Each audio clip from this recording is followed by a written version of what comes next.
નમસ્કાર દર્શક મિત્રો, એડી ન્યૂઝમાં હું છું આપની સાથે આરડી વાઘેલા। જોઈએ આજના મુખ્ય સમાચાર। અંકલેશ્વર અંડારા ગામે શ્રીજીની આગમન યાત્રામાં ડીજેના ટેમ્પા નીચે કચરાતા બાળકીનું મોત। અંકલેશ્વરના ગડખોલથી અંડારાને જોડતા રોડ પર આગમન યાત્રા દરમિયાન જ મોટી દુર્ઘટના સર્જાઈ હતી, જેમાં ડીજેના ટેમ્પા નીચે કચરાઈ જતા 5 વર્ષીય બાળકીનું મોત નીપજ્યું હતું, જ્યારે અન્ય 3 બાળકોને ઈજા પહોંચતા સારવાર હેઠળ ખસેડવામાં આવ્યા હતા। ગણેશ મહોત્સવના પ્રારંભ પૂર્વે અંકલેશ્વરમાં ઠેર ઠેર શ્રીજીની આગમન યાત્રાનું આયોજન કરવામાં આવ્યું હતું, ત્યારે અંકલેશ્વરના ગડખોલથી અંડારાને જોડતા રોડ પર આગમન યાત્રા દરમિયાન મોટી દુર્ઘટના સર્જાઈ હતી।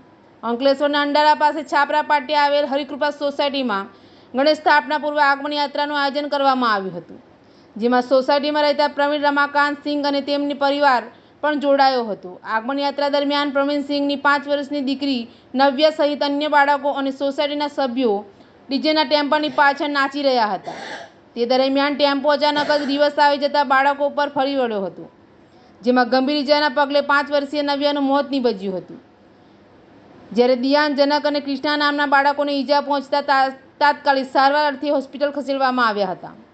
બનાવની જાણ થતાં સાથે જ અંકલેશ્વર ડિવિઝન પોલીસનો કાફલો ઘટના સ્થળે દોડી આવ્યો હતો અને તપાસ શરૂ કરી હતી, જેમાં ડીજેના ટેમ્પાના ચાલક રાકેશ નામના ઈસમે ટેમ્પો સોસાયટીમાં રહેતા ચિરાગ વ્યાસ નામના ઈસમને હંકારવા આપ્યું હતું।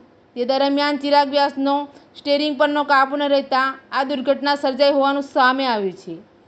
આ મામલે બી ડિવિઝન પોલીસને ટેમ્પાના ચાલક રાકેશ અને ડ્રાઈવર ચિરાગ વ્યાસ સામે ગુનો દાખલ કરી ડીજે સાથે ટેમ્પા જપ્ત કરી કાયદેસરની કાર્યવાહી હાથ ધરી છે। એડીની સાથે રિપોર્ટર જયેશ પ્રજાપતિ, અંકલેશ્વર।